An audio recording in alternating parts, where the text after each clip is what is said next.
So, good afternoon, good evening, good morning, wherever, whenever you are joining us, ladies and gentlemen, and welcome to this, the seventh Maritime Security Challenges webinar.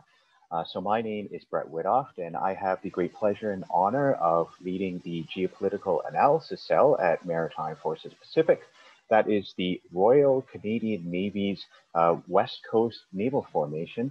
One of the tasks that my department does is put on a biennial maritime security conference. So normally we would have had this in person, but unfortunately, because of the pandemic, we have been forced online.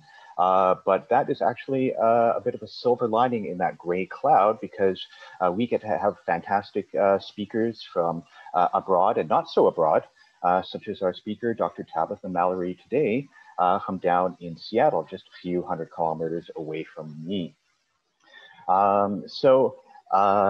This whole Maritime Security Challenges conference endeavor is made possible by many different people, and we owe them a great deal of thanks and debt. Of course, there's our unflagging sponsors, Lockheed Martin, General Dynamics, Canadian Defense Review, Esprit de Corps, and Vanguard. And of course, there are our unflappable partners that help put together the program and all the logistics, including the Daniel K. Inouye Asia Pacific Center for Security Studies and the Navy League of Canada. So thank you very much to all of you for making this happen. Deeply appreciated. And then moving on to the proceedings of today's webinar. Today, the session is going to be moderated by Navy Captain Blair Saltel. Captain Saltel joined the Canadian Armed Forces in 1996 and graduated from the Royal Military College of Canada with a Bachelor's of Mechanical Engineering.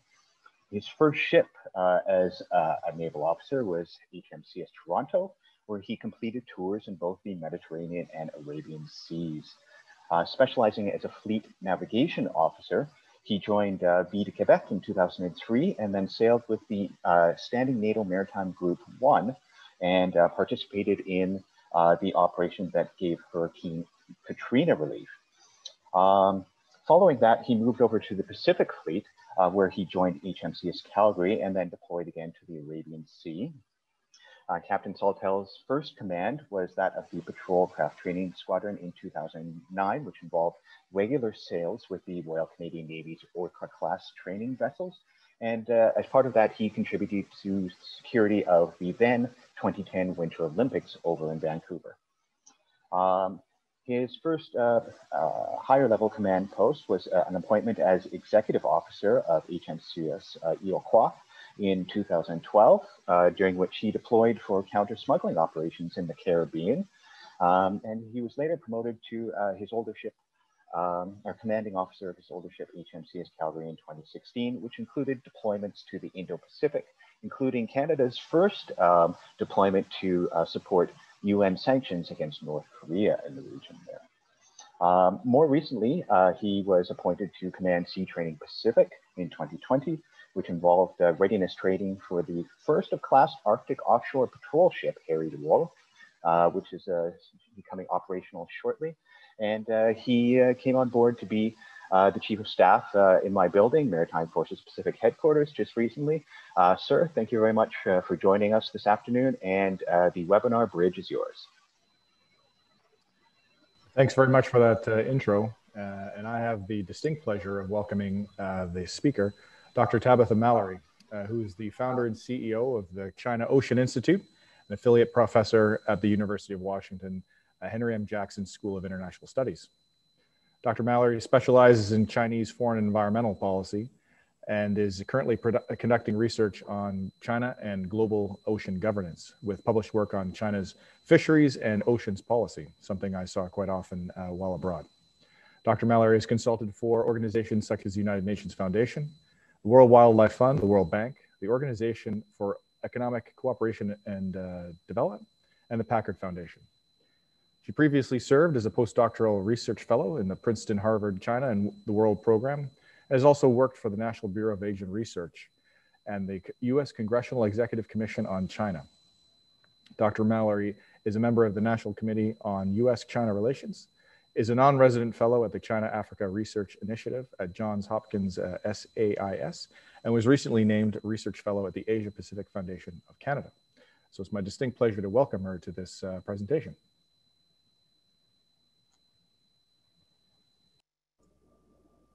Thank you so much for the kind introduction, Captain Saltel, and I want to thank the hosts and sponsors of the Maritime Security Challenges Conference for having me. Hopefully next year it'll all be in person again.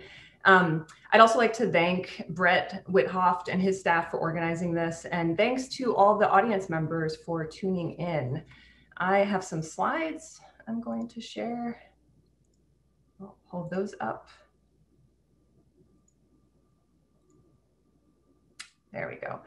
So I will be talking about China's distant water fishing industry with special emphasis on South America. And what I'm going to do is first provide an overview of China's distant water fishing industry, and then I'll discuss some recent policy shifts. Then I'll turn to talking a bit about South America, and then finally end with some challenges that I see that hopefully we can take up in the discussion afterwards. So just to understand kind of China's overall distant water fishing industry, the definition, let me go through a little bit of information here. So distant water fishing is defined as fishing in the exclusive economic zones, EEZs, of other countries and on the high seas, which is areas beyond national jurisdiction. So on the little map in the corner, the light blue is the EEZs and then the dark blue is the high seas. China's definition of this is a little bit different. They define it as not including, so their distant water fishing does not include operations in what they call their near seas, the Yellow Sea, East China Sea, and South China Sea. So any operations in those areas they consider part of their domestic industry. So even parts of those seas that are outside of their EEZs and certainly the disputed areas, they consider that all their domestic industry. And it's important to, even if you don't necessarily agree with this definition, it's really important to understand China's definition of it, because they have two different sets of policies, data, licensing requirements, for example.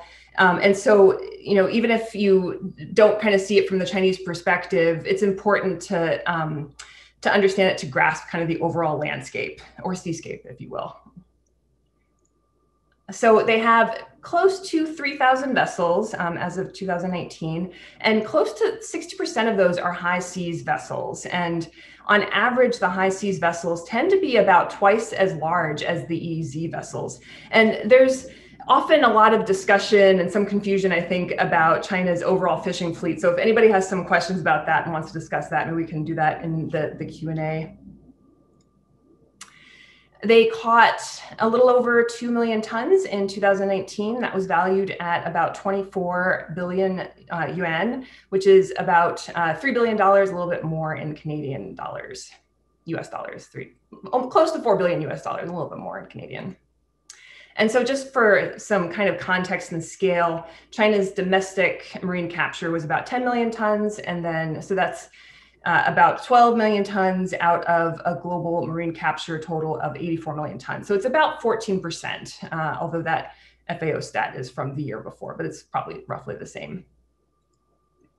They reported 170 distant water fishing enterprises in 2008, and that they were active in 43 countries in that same year. And I also should note that this is what China reports officially, and there have been some really good studies that show evidence that China actually is underreporting its distant water catch, likely overreporting its domestic catch, and is possibly active in far more countries than just 43. So it's good to keep that in mind. Although the Chinese statistics are also an interesting, I think, discussion topic. And it's good to follow them in terms of kind of tracking the trends, even though kind of getting the reliable data is often a matter of triangulating with some other sources as well. So China set off on its first distant water fishing voyage in 1985, sending 13 vessels from Fujian province to West Africa. And it's important to understand their perspective on their industry in order to understand their motivations and goals through the present. They launched their industry in response to a depletion of their own domestic stocks. So it was very much motivated by food security at the outset. And incidentally, there was another major policy that was announced at the same time, both distant water fishing and aquaculture in 1983. And so they also set out this goal of developing their aquaculture industry to offset some of those food security concerns, and have done so impressively. And at this point, China accounts for 61% of global aquaculture production. Another thing to keep in mind here too is that China launched its distant water fishing industry decades after the other large distant water fishing nations did. So like the former USSR, Russia, Japan, South Korea, Taiwan, the EU. And so in many ways, China sees itself as making up for lost time because a lot of those other industries got underway in the 1950s and 60s. And then the pressure further increased on China in the 1990s when they acceded to the UN Convention on the Law of the Sea in 1996, because that meant they lost some of their traditional fishing grounds when they worked out some bilateral fishing agreements with their neighbors. And then distant water fishing went on to be included in the going out policy of 2001, which was a policy to encourage Chinese companies to find international markets and trading opportunities abroad. So there's also a big economic motivation for the industry as well, kind of layered on top of the food security motivation.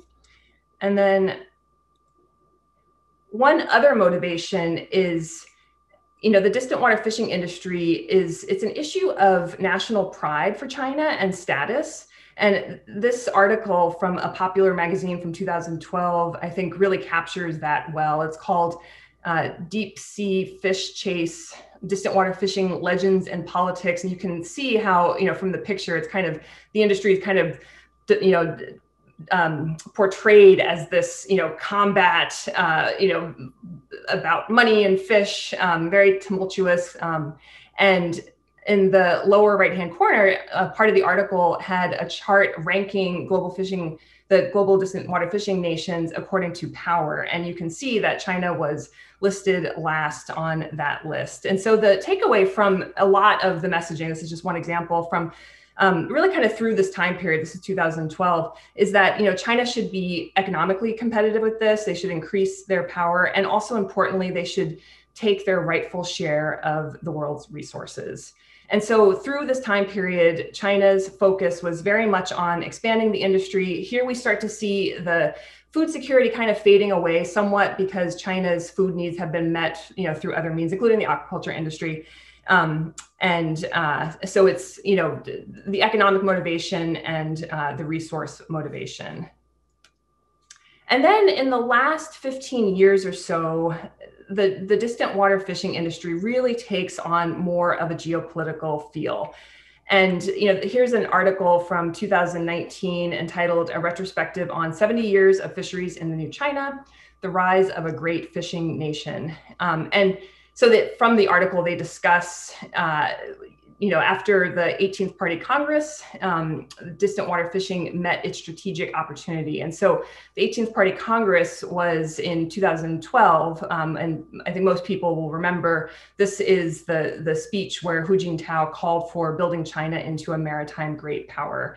And so part of that is also having a cutting edge, powerful distant water fishing fleet. And then the year after that, in 2013, the State Council, which is China's essentially its executive branch, raised marine fisheries to the level of a strategic industry. So it qualified for special funding. And this is also including the fishing fleet in the South China Sea, but it's also for distant water fishing.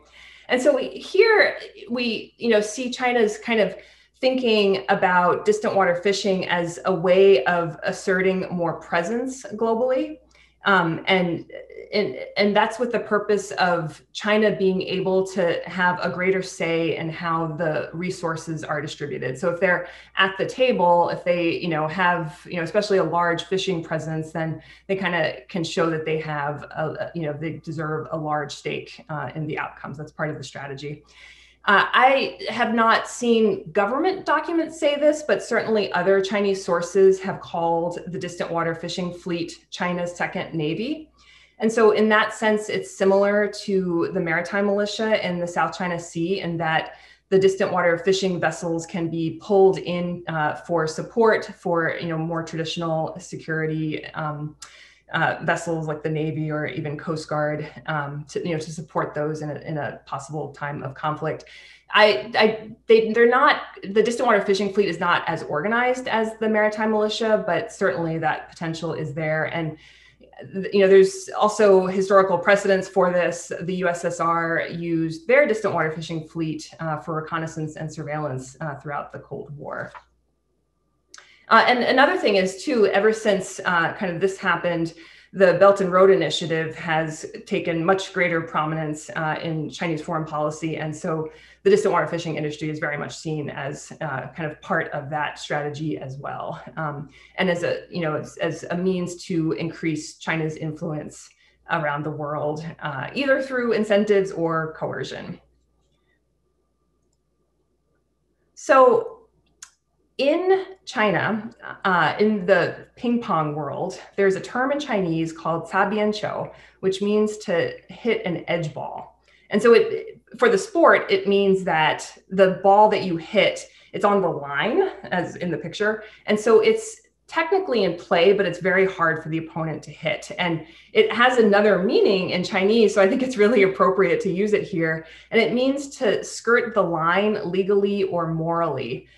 Or malicious compliance is kind of another word for this. So essentially to abide by the letter of the law, but not the spirit of the law. And so I think this really characterizes China's kind of policies on the distant water fishing industry. They technically comply with a lot of the laws and regulations, but they don't necessarily comply in terms or cooperate in terms of sustainability concerns. Certainly it's not economically efficient, oftentimes because of the subsidies. And so the past 10 years or so, we've seen a lot of concerns raised by other countries over the implications for governance in host countries that have Chinese fishing vessels there, the environmental impact, even in terms of labor and human trafficking on board, human rights issues. There's been evidence that some of the fishing licenses for the vessels have been procured through corruption, and so a lot of these concerns, kind of when China had hit this point, this kind of height of expansion about 10 years ago with the industry. A lot of these problems became more apparent and really came to a head in 2016 when the Argentine Coast Guard sank a Chinese fishing vessel that was fishing illegally kind of right inside of the extent of its EEZ, the Luyan Yuanyu 10. And this was in March. And that was very much a wake-up call for China. It was very embarrassing for them to have this happen. And it made them realize that if they didn't address, I think, some of these problems, that there are some actual real repercussions.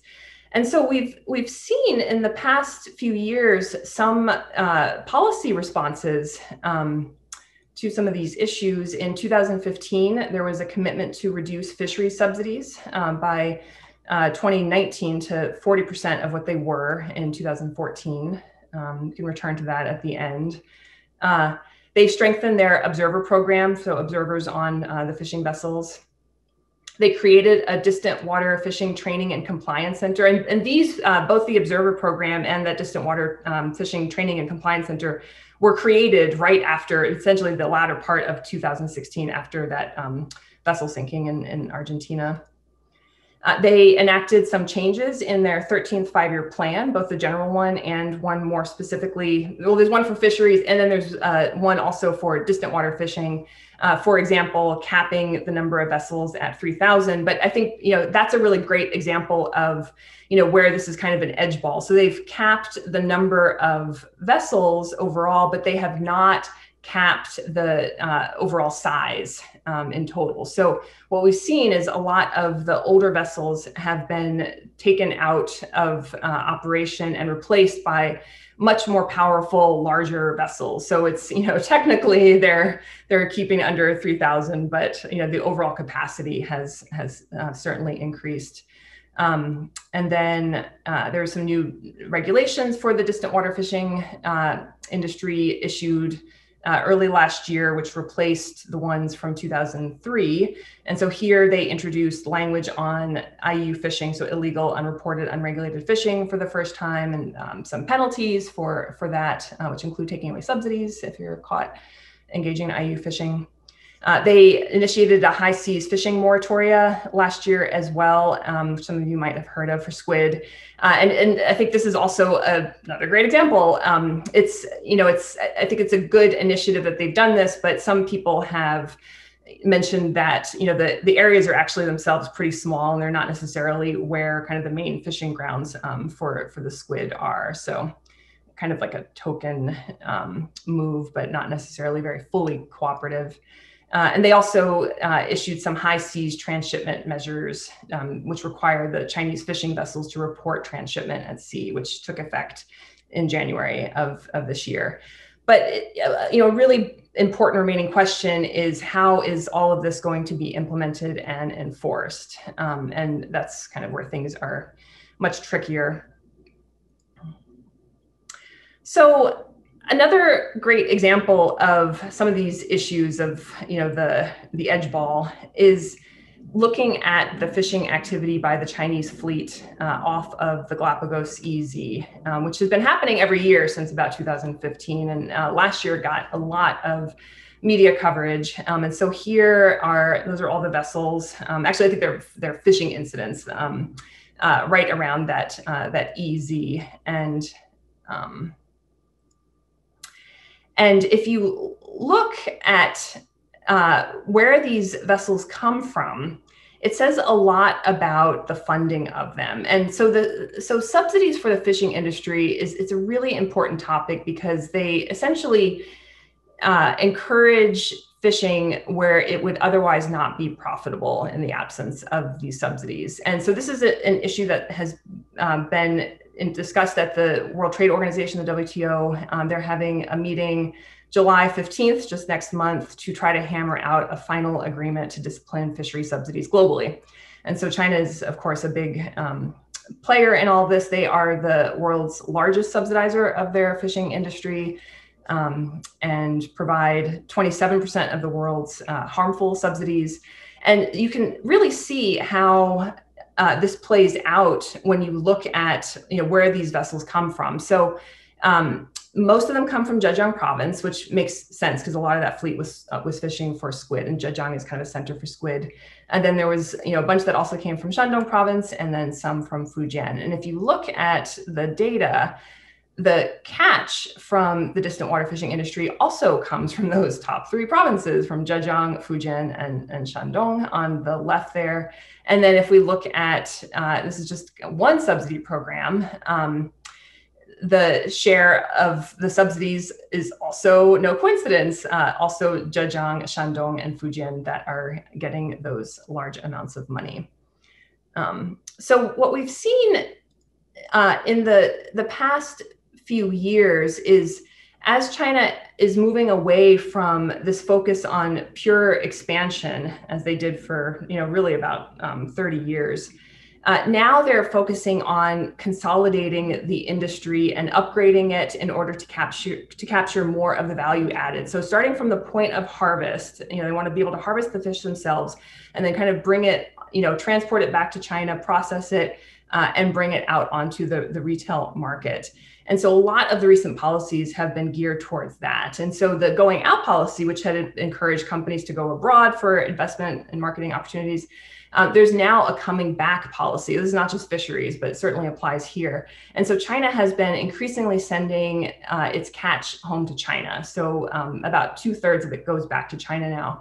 And that's up from about half in 2009. And this is, alongside a lot of the upgrading of the vessels that they're doing, they're able to transport it back, whereas they couldn't before, because you need to have, like ultra low temperature storage capacity on the ships, which they now have and didn't have before. And they're also switching away from EEZ fishing more towards the high seas. And that's largely because a lot of the host countries complained about the activities of these foreign fleets, not just China, some of the other ones too, in their coastal waters. And the high seas remains in many places unregulated. And so China is taking advantage of that. And so their catch from the high seas is also increased. Also about 2/3 comes from the high seas, whereas it used to be less than half came from the high seas about 10 years ago. And there's some unloading of catch in Zhejiang from one of the transshipment vessels. So what China has done to facilitate this transport of catch back is start building national fishing bases. There's one in Zhoushan, that's the squid center. So that's where a lot of the squid comes in, a lot of the squid processing takes place. There's also another one in Shandong. They do some squid, but also a lot of tuna. And then the new one is the one right outside of Fuzhou in Fujian province. So again, the top 3 subsidized and catchers of the distant water catch. And what's interesting here too is kind of another edge ball example is, even though China is kind of moderating its catch expansion and limiting the number of vessels, the potential capacity for processing and landing of catch in these ports is much greater than what they have stated that they're targeting kind of more recently. So it just brings up a question of like, why are they building all this excess capacity to bring catch back? What are they actually going to try to achieve that when they say they're kind of moderating it? And then another part of this infrastructure that they're setting up is not just the ones domestically, but they're also setting up overseas bases and subsidiaries to support their operations abroad. And so there's less known about this. There's not really much comprehensive reporting, but there's sometimes anecdotal reporting in media. Here's a map of some of the overseas bases. There's some of the ones in South America. And then also there are a number of subsidiaries that support this. And so the idea is that, and they range kind of in their overall capacity. Some just provide support like bunkering for the vessels, kind of resupplying them, fuel, services maybe for the crew on board, whereas other ones are a lot more ambitious and, have processing facilities. And then, so they've got offices set up in a number of South American countries as well. And so we've already kind of seen some of the impact of the strategy of consolidating their industry from point of harvest to end. If we look at the trade data, so Chinese imports of squid from 2 South American countries, Peru and Argentina, used to be much higher, 2012 through 2014-ish. Certainly Peru sold China a lot of squid. And then these numbers drop off in 2015, 2016 for Peru, and kind of 2015-16 for Argentina. And that coincides with, that initial appearance of the Chinese fishing vessels for squid in the Pacific there. We kind of saw them last year in the media discussed a lot. And it's kind of, I think it's, we can't really definitively prove this, and squid is notorious for fluctuations from year to year. But, the correlation suggests that, part of the story is that, China, instead of buying all of the squid from South American countries, it's just now going to, to these places and catching it themselves. So they don't need to purchase it anymore from the Latin American countries. And so there are a number of impacts and potential impacts on South American countries, kind of the ones I just talked about, development issues, in terms of South American economies and livelihoods, fishermen being put out of business because of them. Also, at the subsistence level, to kind of food security implications, impact on trade. I think that was just a great example there. Certainly an impact on the ecology through unsustainable fishing practices, including a demand for fish meal. This is an issue for Peru, especially because they sell a lot of anchoveta to China, which goes into the production of fish meal for their aquaculture industry. And China is initiating some kind of pilot projects to develop non-fish-based meal, kind of some mixed results. And so it's not just the presence of Chinese fishing operations, but China is also conducting a lot of mergers and acquisitions of South American companies in order to, kind of take that market share, acquire those vessels, and oftentimes the quotas that go along with them. And so I think, an important question is, does Latin America want to hand over control over its fisheries to an outside party? And it's complicated when we start talking about the high seas, because that belongs to no country. But certainly this is true of the EEZs. And so I'll talk a little bit about some of the challenges. I think in addition to some of the ones I mentioned before, such as the governance challenges, kind of the human rights issues, environmental challenges, kind of more specifically, I think moving forward, is a lack of transparency. And this is true in a few different places. So first of all, for subsidies, China's transparency and reporting its subsidies has decreased over the past 5 years or so. So even though they have pledged to reduce their overall subsidies, which seems to be true, I'm working on another project to kind of verify this, what they've done is instead of reporting their fuel subsidies at the national level, they've delegated, so they provide money to the provinces, which delegate that money, kind of allocate it towards the municipal and lower levels of government. And then the central government no longer keeps track of that data. And so fuel subsidies are the most harmful subsidy for fisheries because it's the highest cost in terms of input for the industry, and so it's the most capacity enhancing. And it's important to I think if you want to cap these through the negotiations with WTO, to have a handle on the amount that's being provided. But China can legitimately say it doesn't know anymore because they're just not keeping track of that at the central level anymore. So that's an issue. There's also been a rise. So for the subsidies, China provides some direct subsidies. So they're essentially government transfers, a variety of, there's a number of different sorts, but they're essentially government payments. But there are also funding mechanisms through the policy banks. So like the Import-Export Bank, the Agricultural Development Bank, China Development Bank, those are the policy banks. And so they provide a role in assisting China in meeting some of its policies. And there's essentially no transparency here. You sometimes also see anecdotal reporting of some of these projects, but the preferential loans and what they're going toward, there's not really a kind of overall understanding of that.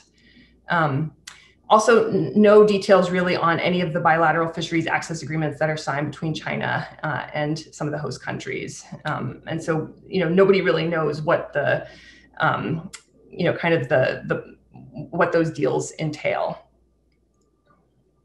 And then finally, just back to this, the civil military fusion strategy. I mean, that's kind of in other parts of China's, strategy as well, but it certainly applies in the fishing industry. And so it, brings up some really big questions about how to handle that.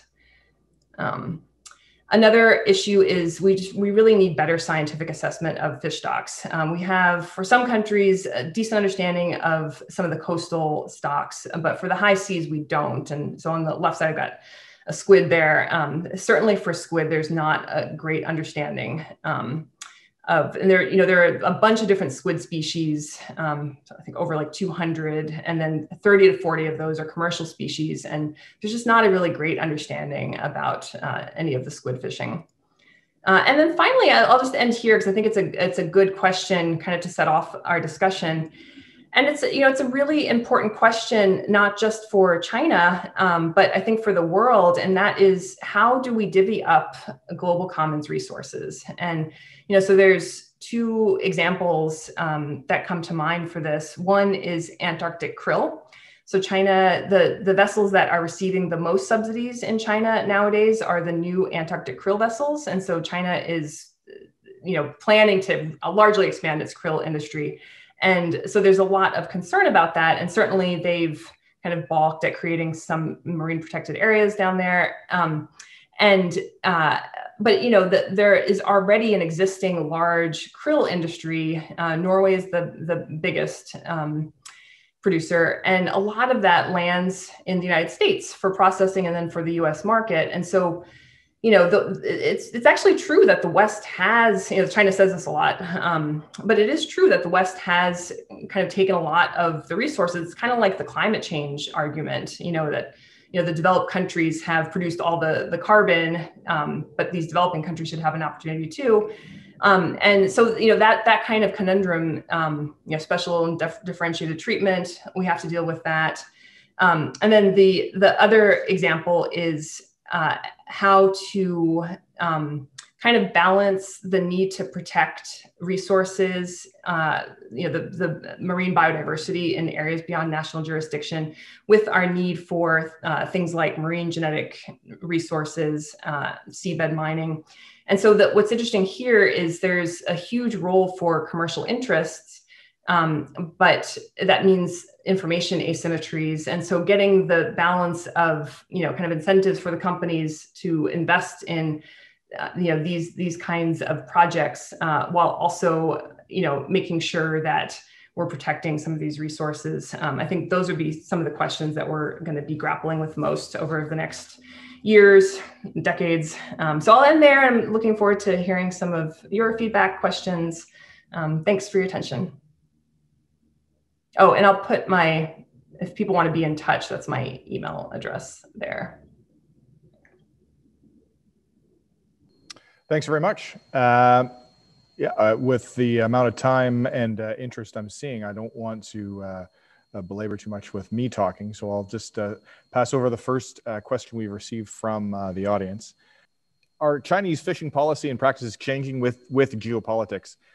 In other words, does cooperation ebb and flow depending on China's relationship with a given country or region? Yeah, it's a good question.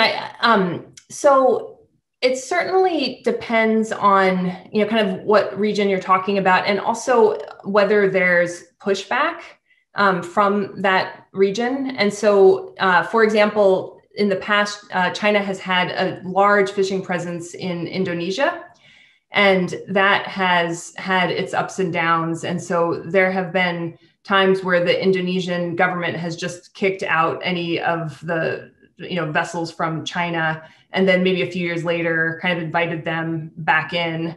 I think the North Korea example is really interesting. And that's another, I think, edgeball example, because, the government of China has stated that, they were not fishing in North Korea because of the UN sanctions. But, there was I think a really great article that came out, was it last year or the year before, showing evidence that China's been active there essentially the whole time. But that relationship is also strained for China. And so that fishing has also fluctuated over time because of the geopolitical conditions. Africa is another one. China is, really active in Africa. And, as I think, one of the potential responses, to unsustainable fishing is to go through a regional organization in order to kind of standardize, your kind of basic rules for what you want to allow. And so you agree with other countries to kind of have, a floor so that it's, people aren't, it's not a race that to the bottom, the lowest common denominator, whoever just has the loosest regulations gets all the, licensing money. And so there have been some attempts to do that in Africa, which I think, is potentially making a difference. And I think there's a potential in South America too. So we see, a lot of China's activity, outside from fishing is, also kind of based on what the, current geopolitical situation is. And they often connect, one issue unrelated to another issue in response to, an action that one country has taken. Well, another question probably related to an edge ball is the concept. What is the Chinese concept of seafood sustainability? Certainly, environmentalism, interest in environmentalism and interest in changing, evolving regulations to suit that is certainly gaining traction in the West, likely worldwide. How do they portray themselves as seeking sustainability, and what do you see as evidence? Yeah, so a couple of points there that I think are interesting. So first of all, whereas in a lot of other countries, I think developed countries, Western countries, we have this notion of illegal fishing being a criminal activity, and we treat people who engage in that kind of activity as essentially being criminals. And the attitude in China on that is different. The Chinese see illegal fishing as more of an issue of, just kind of subsistence and food security, just essentially, desperation driving these people to engage in this behavior. And there's just more of a concern about kind of meeting the food security needs than kind of focusing on the legality or criminality of it.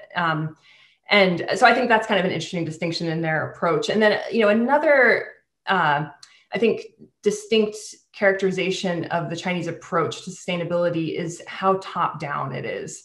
So in other countries, I think particularly developed democratic countries, a lot of the push for sustainability is, at least initiated at the grassroots level. So you have NGOs, civil society organizations kind of pushing for change. And then that, and maybe academia is part of that. And that eventually filters kind of into the policymaking system. And then you kind of see the regulatory response after, some lag.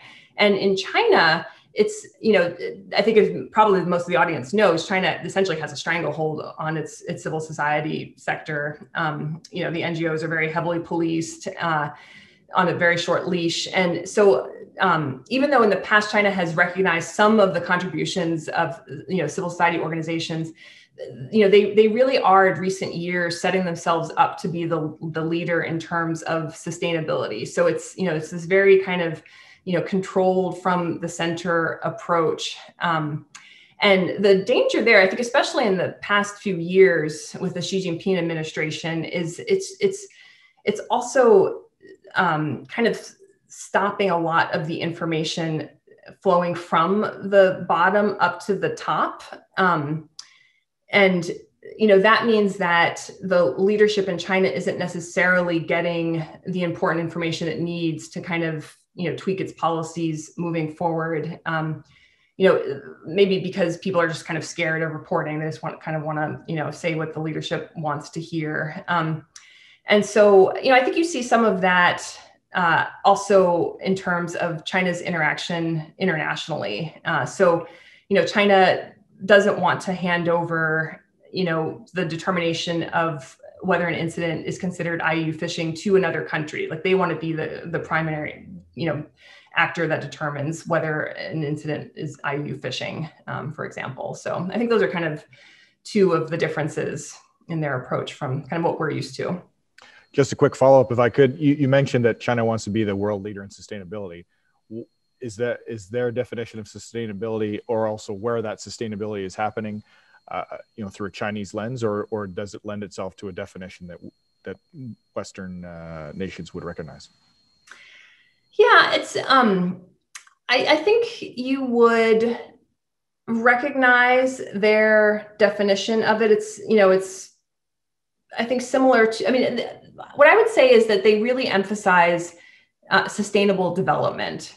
So, which we obviously have that concept in the West, but I think there's a lot more discussion about how much development, economic portion should there be, and how much should be, conservation, kind of, maybe marine protected areas set aside for, no take areas. Whereas China, stresses the economic part of it more, I think, in general. So and we saw this for years, China kind of paying lip service to sustainability, but really promoting economic growth, promotions to their officials just purely based on economic growth. You see some change in that now with, the environmental factors being a part of the story, but there still really is, I think if we're to compare the two, much more of an emphasis on bringing the development part along with it. From a regional security perspective, a lot of the larger nation bodies get a lot of press here, the G20, G7, the UN. But for smaller nations like Sri Lanka, do you have any recommendations, or have you seen anything specific about how these smaller states, either geographically or in terms of economic power, can address this challenge? Yes. So kind of back to what I was saying before about regional approaches. Those have their own challenges too, because if you're thinking about South Asia, there's certainly dynamics within the region that can sometimes make cooperation in some areas difficult. If you've got, China very much likes to act bilaterally with counterparts because China is larger than most of the countries that it interacts with, and so if it's a very small country, kind of joining with other small countries in the region through, whether it's, kind of one of the more general regional organizations or through a regional fisheries management organization in the case of fisheries, I think can help to counterbalance any, pressure from China.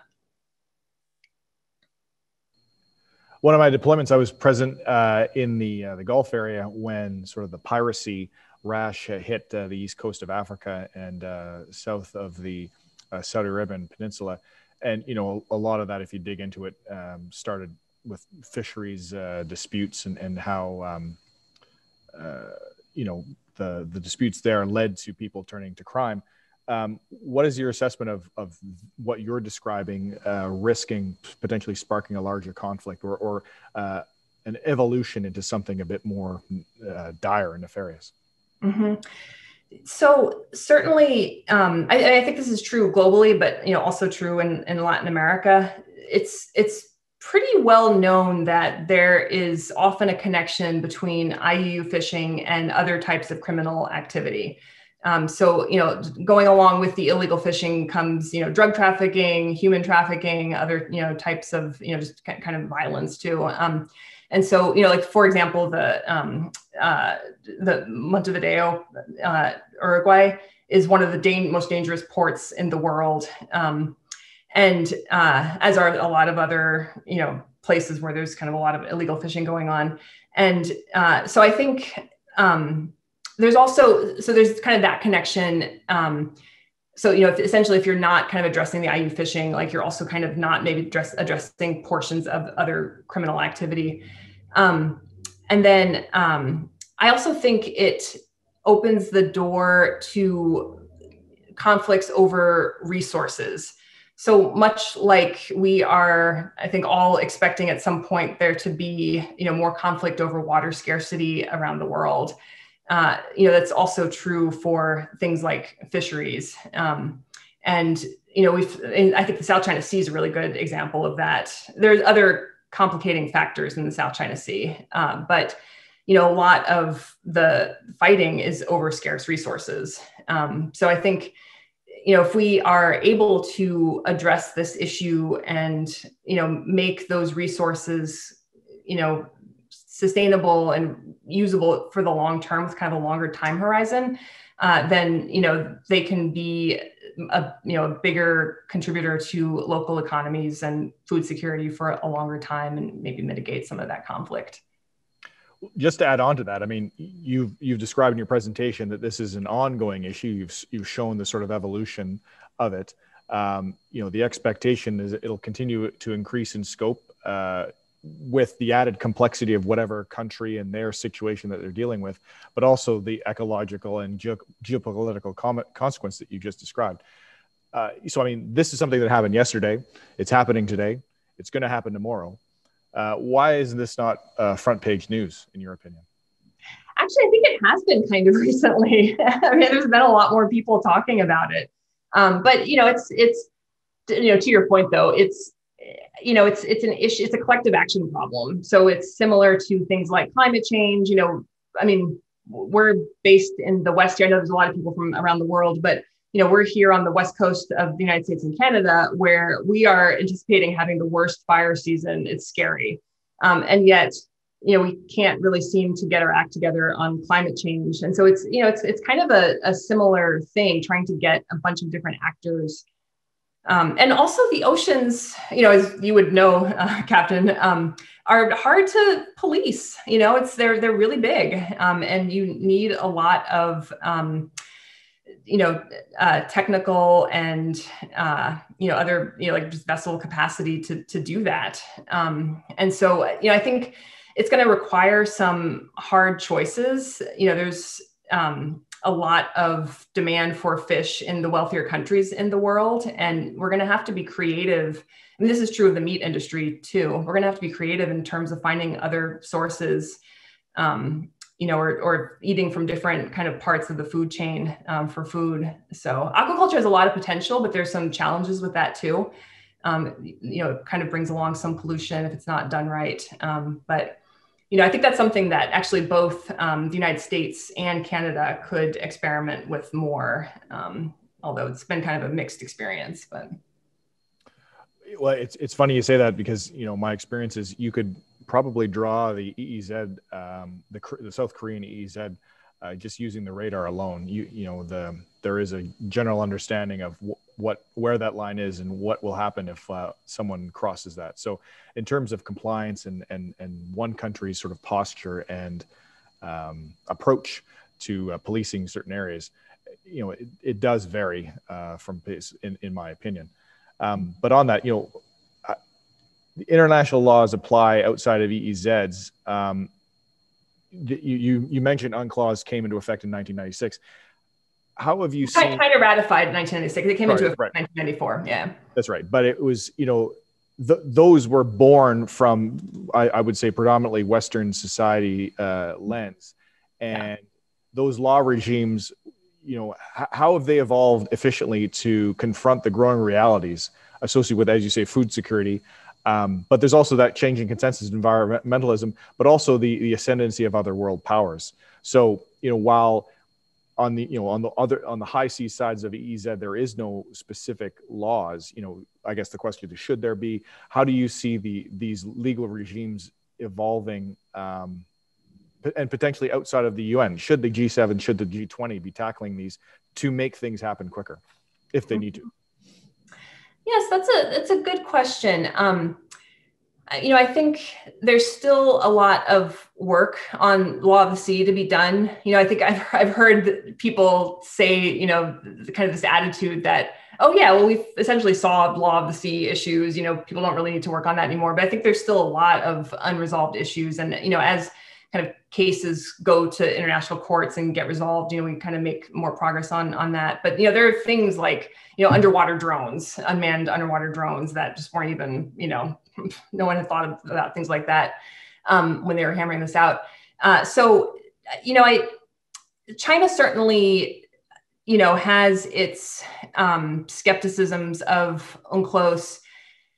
But, I will say, and just kind of coming from the American perspective, the U.S. has not ratified it, which I think is a mistake, because, the Chinese bring that up a lot. And, I think it would bring the U.S. to the table in a lot more settings, and I think just increase legitimacy were we to do that.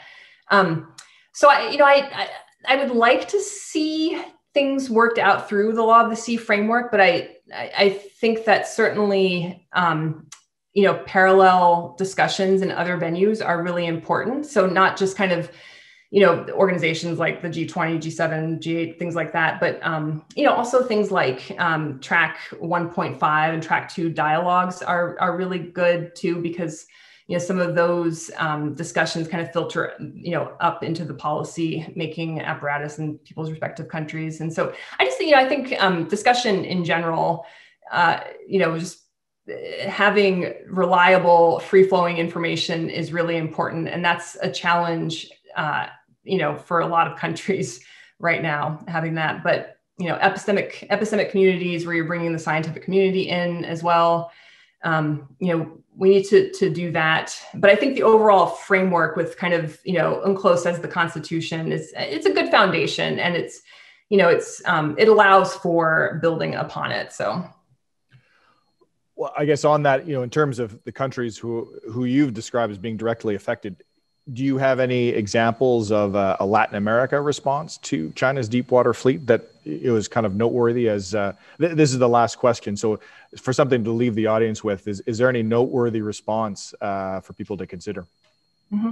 Well, I think the fact that Uruguay has, so the Chinese had approached Uruguay with a project proposal to build a big port, kind of like the ones that have especially been built off the coast of Africa. There's been a few ports there, and in Asia too. And so there was a major one that was going to be built in Uruguay. And, I think it seems to me, I don't know if there's anybody from Uruguay on the call, but it seems to me that, maybe it still might happen, but certainly the discussions have stalled, and, they seem to not be moving forward with that because of a lot of the, I think, there's just a lot of questions brought up by the country about how this was going to benefit, interests there. And so I think that's a good example.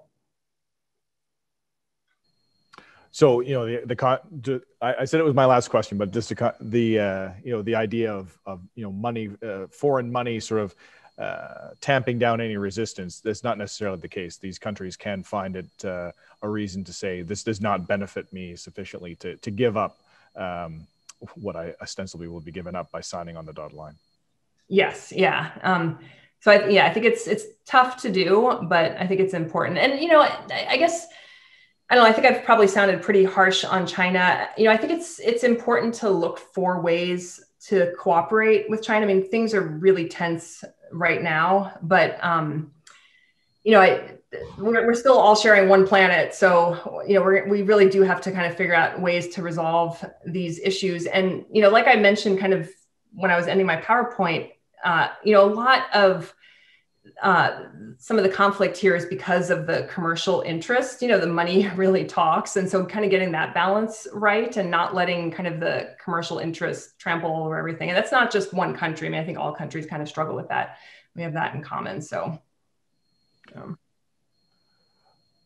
Well, I want to thank you for bringing light to this, this albeit niche corner of regional security, but certainly, from my experience, I've definitely seen a wide swath of countries' approaches to fisheries. I've seen the consequences of when that can go bad. And it's definitely an example of, the navies around the world are out there every day doing their mandate, but they're just one small part of maritime security.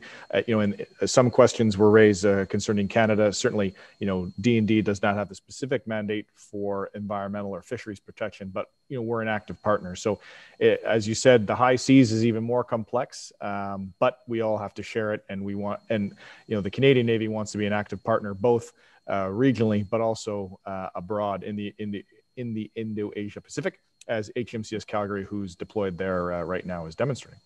So I really want to thank you for the detail. It's gratifying to know that experts such as yourself find the level of interest in this to really dig down into the details to ensure that policymakers, tired old Navy people like myself, and the others who tuned in today can actually get really good information and a good understanding of this topic. So thank you very much. Thank you so much, and thanks for having me. And I don't know if we got to all the questions, but people can be in touch if they want to continue the discussion. So. Yes, holy cow, that was a lot. Thank you so much, Tabitha. Thank you very much, Captain Saltel.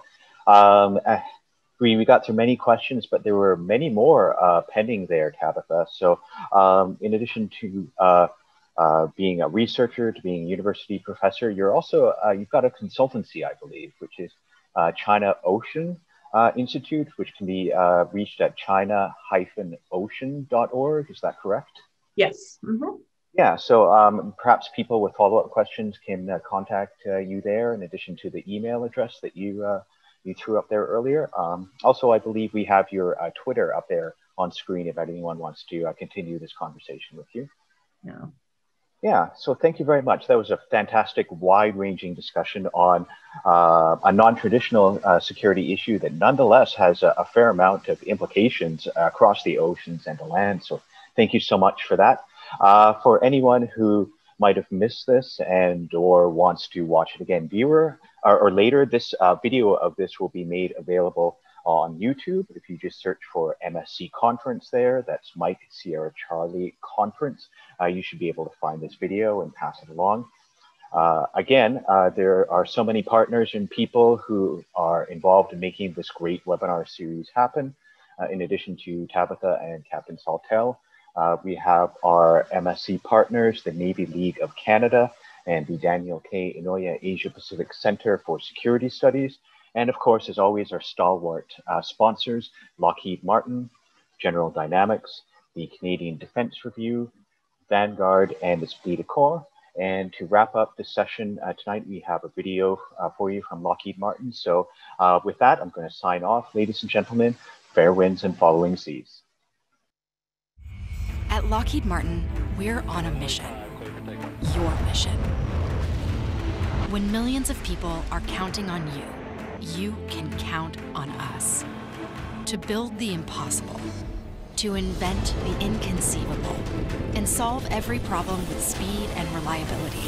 Every mission is an expedition of the greatest importance, both to you and to us.